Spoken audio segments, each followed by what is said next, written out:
잠언 14장 32절에 보면 그런 말씀이 있습니다. 악인은 그의 환난에 엎드려져도 의인은 그의 죽음에도 소망이 있느니라.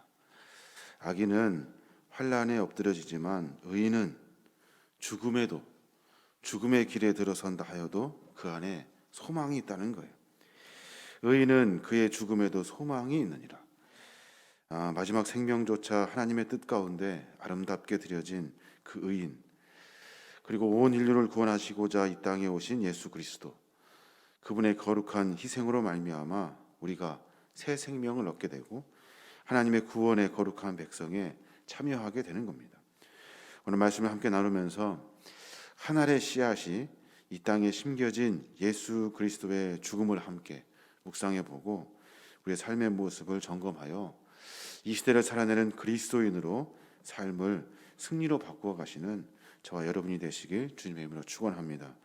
오늘 44절의 말씀 보니까 그렇게 말해요.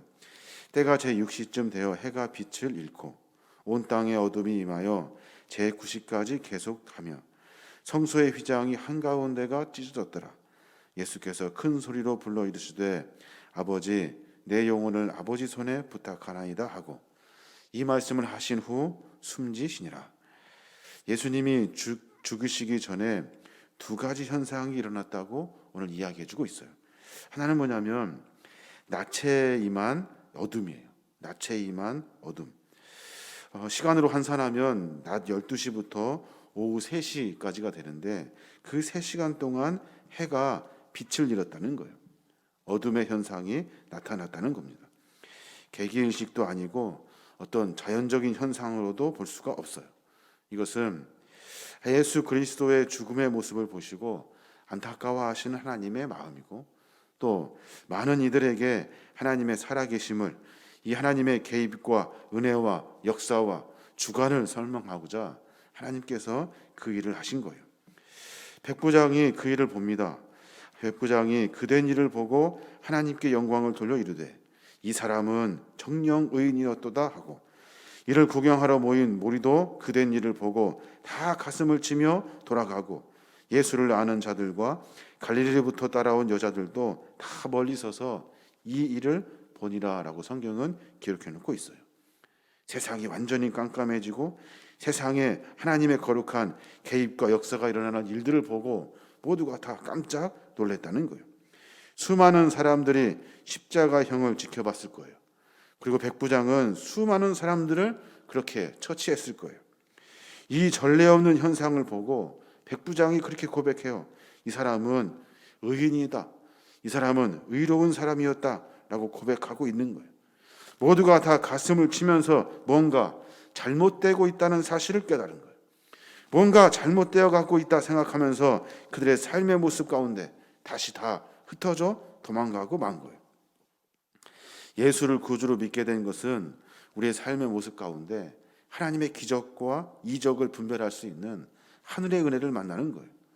우리가 삶 가운데 수없이 말씀하시는 주의 메시지를 보고 수없이 말씀하시는 주의 메시지를 듣고 이것이 하나님의 은혜인지 이것이 하나님의 징조인지 하나님 우리에게 말씀하시는 것인지 분별할 수 있는 믿음, 이것이 우리 안에 있어야 하는 거예요.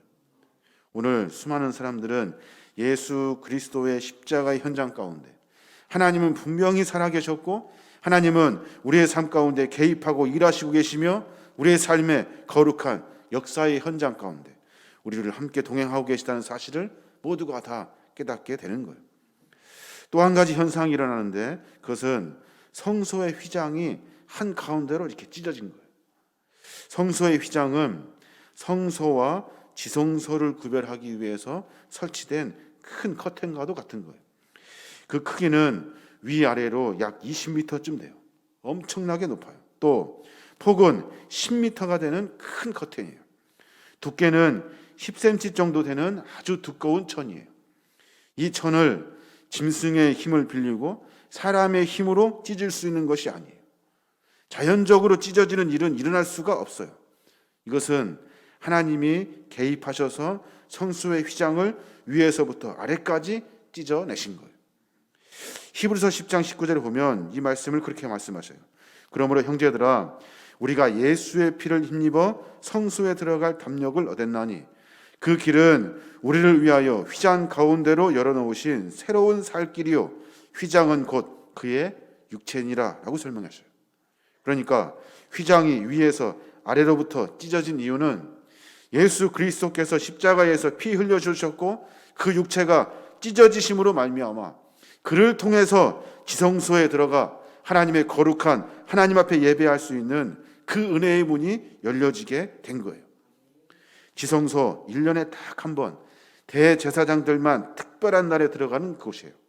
근데 예수 그리스도가 십자가의 죽으심으로 말미암아 그런 휘장 같은 것이 필요 없게 됐어요.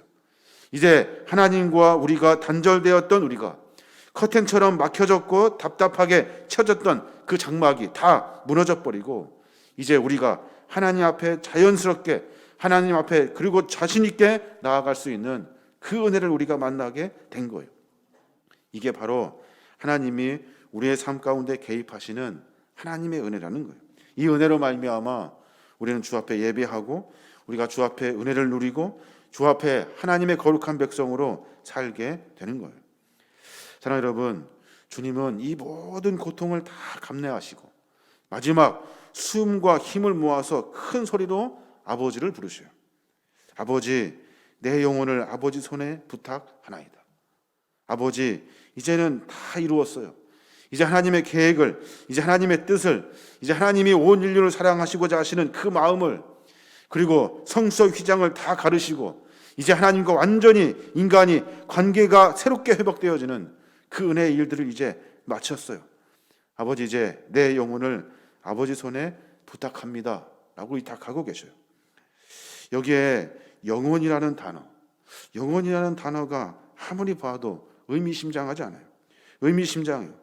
이 말은 하나님의 그 가장 소중하고 그 인간의 가장 귀한 것, 이 영혼을 의미하고 있는데 이 영혼을 아버지 손에 맡긴대요. 부탁한대요. 단어를 찾아보니까 부탁하다는 단어 파라테미스라고 읽어요. 맡기다, 위탁하다는 의미예요. 그 의미를 넘어서 가장 소중한 것을 하나님의 보호 아래에 두는 것을 말해요. 가장 소중한 것. 사랑하는 여러분, 우리가 가장 소중하게 생각해야 될 것이 뭘까요? 그것은 내 영혼이에요. 내 영혼. 내 영혼이 멸망당할 것인가?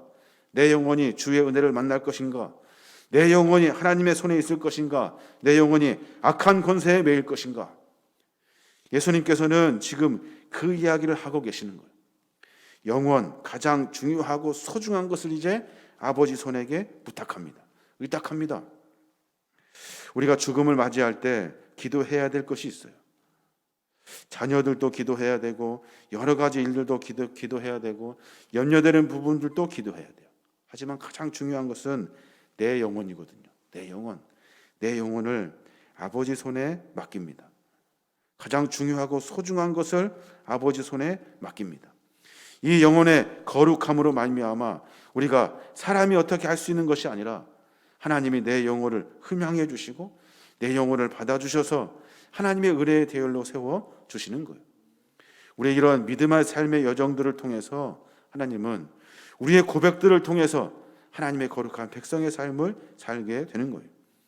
사랑하는 여러분, 오늘 예수님께서는 십자가에 달려 돌아가셨고 그리고 가장 자기의 소중한 것을 하나님께 의탁하셨고 그리고 하나님이 살아계셔서 우리의 삶 가운데 깊이 개입하고 계시는 그 하늘의 은혜를 모든 사람들이 함께 고백하고 있는 거예요. 십자가에 돌아가신 예수 그리스도, 그 모습을 우두커니 바라보고 있는 한 사람이 있어요. 그 사람이 누구냐면 아리마대 사람 요셉이에요. 그는 예수님의 제자였지만 예수님의 제자라는 것을 감춘 사람이고 그는 공회 의원이었고 그는 부자였고 그리고 불의에 의해 찬성하지 않는 참 의로운 사람이에요. 근데 문제는 예수님의 제자라는 것을 감췄다는 거예요. 근데 그가 갑자기 나타나서 빌라도에게 그렇게 말해요. 당돌이 예수의 시체를 달라라고 요구해요. 이 본문을 보면서 저는 그런 생각이 들어요. 우리의 삶의 신앙의 여정 가운데 누가 앞서간다고 해서 앞서가는 일이 아니라, 누가 뒤처진다고 해서 뒤처지는 일들이 아니라, 누가 열심히 예수를 따른다고 해서 끝까지 예수님을 따른 것도 아니고, 누가 교만하다고 하여서, 누가 신앙생활 열심히 하지 않는다고 해서 그가 끝까지 신앙생활 안 할 것이라고 오판해서는 안 된다는 거예요. 먼저 간 사람이 나중되고 나중된 사람이 먼저 되는 것이 하나님 나라의 이치예요. 우리의 신앙의 모습도 마찬가지입니다. 처음에 출발을 잘하고 처음에 잘 섬기고 믿음 생활 잘한다고 하여서 이것이 끝까지 갈 것이라고 생각하면 여러분 큰일 납니다. 내가 신앙을 지키기 위해서 오늘 하루 몸부림치는 나의 몸부림이 있어야 그 날들이 보태져서 마지막 하나님이 부르시는 그날에 내가 하나님의 그 영혼, 내 영혼을 하나님께 맡길 수 있는 것이지, 처음에 조금 반짝 열심히 믿음 갖고 신앙생활하여서 그것이 끝까지 갈 일이 아니라는 거예요. 매번 내 삶의 모습을 하나님께 드리는 거룩한 믿음의 삶을 살아야 하는 거예요. 오늘 아리마대 사람 요셉은 하나님을 처음에는 믿었어요. 그런데 아주 소심하게 부끄러운 모습으로 내 돈이 좋고 내 권력이 좋고 내 힘이 좋아서 그 모든 것들을 다 감춰버렸어요. 그리고 나서 결정적일 때, 모두가 다 도망쳤을 때, 아무도 주님의 주위에 아무도 없을 때, 그때 그가 나타나 예수님의 시체를 수습하고, 그리고 담대하게 빌라도 예수를 죽인 그에게 가서 담담하게 대담하게 예수의 시체를 달라고 요구하는 주님의 제자의 삶을 살게 되는 거예요. 우리의 모습을 점검해 봐야 합니다. 내 모습이 끝까지 갈 수 있도록 하루하루의 삶을 점검해야 하는 거예요. 사랑하는 여러분, 주님은 우리를 위해 십자가에 달려 돌아가셨고 우리는 주님의 거룩한 백성으로 남아 있습니다. 우리의 삶의 여정 가운데 주님을 위해서 무엇을 할 수 있을지를 고민해야 되고, 내 삶의 모습을 점검하여 나는 그리스도인인가? 나는 도대체 하나님을 섬기는 사람인가? 내 삶을 보시고 하나님이 과연 잘했다 칭찬하실 것인가? 내 순간순간의 삶을 매 순간 점검하여서 오늘 하루 그리스도인으로, 오늘 하루 믿음 있고 신앙 있는 사람으로 오늘 하루 살아내어야 하는 거예요. 미래에 이제 더 열심히 하고 앞으로 어떻게 해야 될 일들을 걱정할 일이 아니라, 더 큰 걱정은 오늘 하루가 걱정이에요. 오늘 하루를 어떻게 그리스도인으로 살 것인가? 우리의 삶의 모습을 다시 점검해 보아서 늘 주 앞에 설 수 있는 저와 여러분이 되시길 바랍니다. 주님은 십자가를 통해서 우리를 구원해 주셨어요. 그를 믿는 자마다 멸망치 않고 영생을 얻게 하신대요. 믿는다는 말은 주님께 마음을 둔다는 말이에요. 마음을 둔다는 말은 주님을 내 마음 깊이 모신다는 거예요. 그 말은 내 모든 삶의 방향은 주님이 결정하신다는 의미를 말해요. 예수님께서는 돌아가심으로 휘장을 찢으셨어요.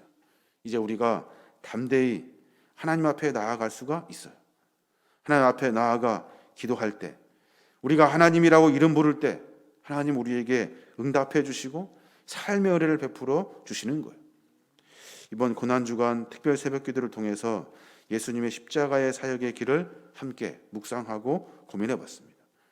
여러분의 삶의 모습을 점검하여서 거룩한 그리스도인의 삶을 살아내시길 바랍니다. 매 순간순간마다 나는 그리스도인이지, 나는 신앙인이지, 나는 하나님의 사람이지, 하나님이 나를 통해서 분명히 하시고자 하시는 계획과 사역이 있지, 그 귀한 일들 앞에 우리가 순복할 수 있는 우리 모두가 되어야 할 줄로 믿습니다. 그때 마지막에 결론적으로 잘했다 칭찬받게 될 것이고, 궁극적으로 우리의 삶의 모습을 통해서 어두워져가는 세상에 소금과 빛의 역할을 감당하는 거룩한 주의 자녀들이 될 것입니다.